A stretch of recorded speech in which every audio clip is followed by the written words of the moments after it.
Que la paix soit sur vous, les Gaulois et les Gauloises, courageux résistants à la dictature sataniste qui sera bientôt locale. Dans cette vidéo, je vais vous parler encore de la guerre du vocabulaire. Nos ennemis, les satanistes, utilisent certains mots qu'ils cherchent à imposer à un maximum, et parce que ce sont des mots du vocabulaire qui aident leur cause, qui formatent les esprits de la manière qui leur convient à eux pour nous changer en esclaves soumis à leur dictature de merde. Donc là, je vais revenir sur certains termes que j'avais déjà proposés, pour insister un peu, et aussi pour en proposer des nouveaux. Donc les satanistes veulent que nous disions IVG, interruption volontaire de grossesse. Je propose avortement provoqué. Alors eux, ils aiment bien l'abréviation IVG parce que c'est pas parlant. Donc nous, par contre, je propose qu'il n'y ait pas d'abréviation. On reste avec avortement provoqué. Ça, c'est pas le plus important. Ensuite, ils parlent de gestes barrières. Pour parler de ces gestes-là, précisément, je propose geste obstacle. Geste obstacle. Avec comme antonyme geste d'amour. Puisque les gestes obstacles, c'est des gestes qui cassent les liens sociaux et qui interdisent les gestes d'amour. Ils aiment bien parler, par exemple Yaya Guasmi, de Lucifer. Je propose ce mot du Moyen-Âge, très parlant, pour remplacer Lucifer, ténébrifère, le porteur de ténèbres, celui qui apporte les ténèbres. Donc c'est un mot qui existe vraiment, qui désignait bien le diable, mais qui a été complètement oublié et occulté, et que je suis fier de déterrer et de sortir des oubliettes.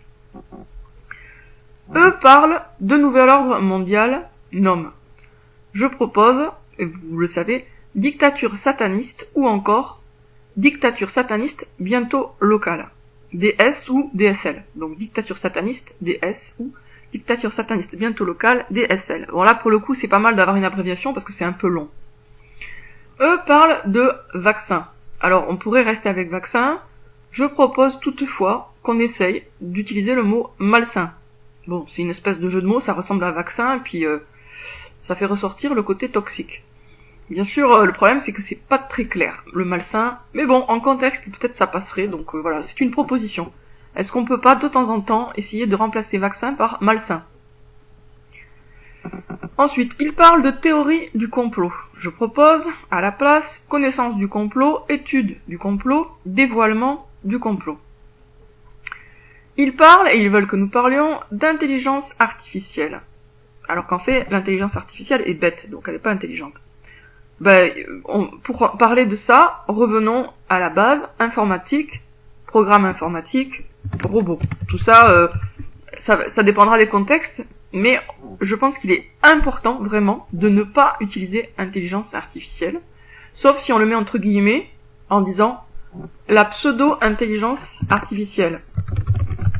Pseudo-intelligence artificielle, là ça passe, parce que là on voit bien le côté pseudo qui est sur intelligence. Donc je répète, à la place d'intelligence artificielle, informatique, programme informatique, robot, pseudo-intelligence artificielle. Ensuite, ego. C'est un mot qu'on entend à toutes les sauces. Il est, selon moi, totalement à supprimer de notre vocabulaire, à nous les Gaulois. À la place, il y a des mots qui ont des sens très différents, donc ça dépendra du contexte. Il y a orgueil, vanité, amour-propre, image de soi, fierté, dignité. Donc à la place d'ego, il y a des mots soit très péjoratifs, soit amélioratifs. Orgueil ou dignité. Et image de soi, c'est relativement neutre, image de soi. Et c'est un mot utile aussi. Donc l'image de soi, moi personnellement, ça me paraît un mot important. Mais reprendre le mot ego, je considère qu'il est trop sale ce mot, ou il a été trop sali ce mot, pour qu'on l'utilise. Et en plus, il a des connotations trop... il induit en erreur, donc il vaut mieux vraiment le négliger ou le supprimer totalement de son vocabulaire actif, et remplacer par orgueil, vanité, amour-propre, image de soi, fierté ou dignité, selon le contexte. Alors, mot que je pense qu'il est aussi à remplacer. Mental. Les satanistes veulent que nous disions le mental, mental. Je propose à la place de revenir à des mots beaucoup plus positifs. Intelligence, discernement, jugement. Voilà. Intelligence, discernement, jugement. On a le choix. Il parle de complotiste et de complotisme. Alors là, je plaide coupable. Moi aussi, j'ai repris le mot complotiste. Et du coup, j'ai été relativement manipulée par le mot, puisque j'ai été relativement critique quand j'ai parlé des complotistes. Alors qu'en fait, non. Donc je propose à la place de complotiste et complotisme, et moi je ferai attention, je ne dirai plus complotiste ni complotisme, je supprime ça de mon vocabulaire. Pour complotiste, éveillé politique. Parce que éveillé, ça me paraît quand même trop général, puisque c'est que par rapport finalement à la politique, même si c'est très important. Donc éveillé politique, et pour complotisme, éveil politique. Voilà, ça me paraît pas mal. Il faut pas que ce soit trop long, parce que complotiste et complotisme c'est court, on peut pas remplacer un seul mot par 15 mots, hein. Sinon on n'est pas... Après, concrètement, on n'y arrive pas. Donc il faut trouver des formules aussi brèves, ou presque aussi brèves, que celles que l'on remplace. Et là ça va, c'est que 2 mots, donc ça va. Éveillé politique, éveil politique.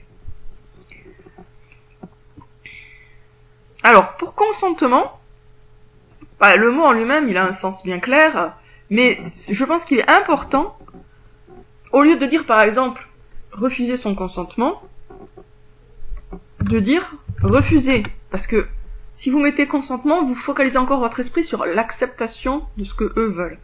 Donc refuser, résister, refuser, résister, s'inscrire contre. Alors il y a plusieurs façons de le dire, mais pour refuser son consentement, il est important de reformuler de façon à ne pas utiliser consentement. D'ailleurs, logiquement, il n'y a absolument pas de dire refuser son consentement. Quand on refuse, par définition, c'est son consentement qu'on refuse. Donc, refuser suffit. Important, à mon avis, très important, de ne pas utiliser le mot consentement. Puisque eux, ils le chargent, ce mot-là, actuellement, de connotation par rapport à l'acceptation de leur dictature sataniste de merde. Bon, je mets pas dictature sataniste de merde comme synonyme de nouvel ordre mondial, parce que ça fait pas très sérieux. Mais on pourrait. Allez, je le rajoute à la liste. Dictature sataniste bientôt local, dictature sataniste de merde.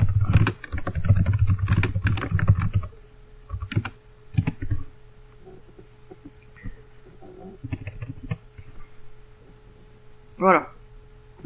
Donc ça, c'est quelques mots qui me paraît important d'éviter et de remplacer. Alors maintenant, après ces considérations sur le vocabulaire, je voudrais revenir sur l'amour de la vérité, l'amour inconditionnel de la vérité, et préciser un petit peu ce que c'est, parce que j'ai eu une conversation là sur les réseaux sociaux qui m'a permis d'arriver à une formule qui me paraît pas mal. Aimer la vérité d'un amour inconditionnel, c'est aimer la vérité sans la connaître. Et voilà, c'est ça en fait qui est essentiel de comprendre. C'est-à-dire que aimer la vérité sans la connaître, ça veut dire être prêt à croire toute vérité que l'on ne connaît pas encore. Donc ça me paraît une définition possible de l'amour inconditionnel de la vérité. Aimer la vérité à l'avance, avant de la connaître, et donc sans la connaître.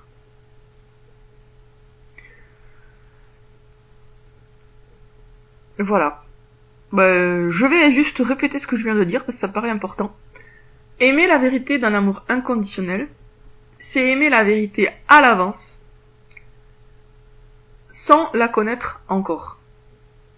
Et je répète encore une fois, m'en fiche, c'est pédagogique, la répétition. Aimer la vérité d'un amour inconditionnel, sans condition, c'est aimer la vérité quelle qu'elle soit, et c'est donc aimer la vérité à l'avance, sans la connaître encore. C'est l'aimer d'un amour romantique, d'une certaine manière, comme l'amour de loin, qui était un des thèmes des romans du Moyen-Âge. Le chevalier tombait amoureux d'une dame qu'il n'avait jamais vue. Sur oui-dire, simplement on lui avait parlé d'elle, et pouf, il tombait amoureux. Il l'avait jamais vue, parfois il avait même pas vu son portrait, mais il l'aimait quand même. Nous, on doit aimer la vérité de ce même amour inconditionnel, un amour qui fait qu'on l'aime sans même l'avoir vue, sans même la connaître, sans même encore savoir qui elle est. Sur ce, je vous dis à très bientôt les amis.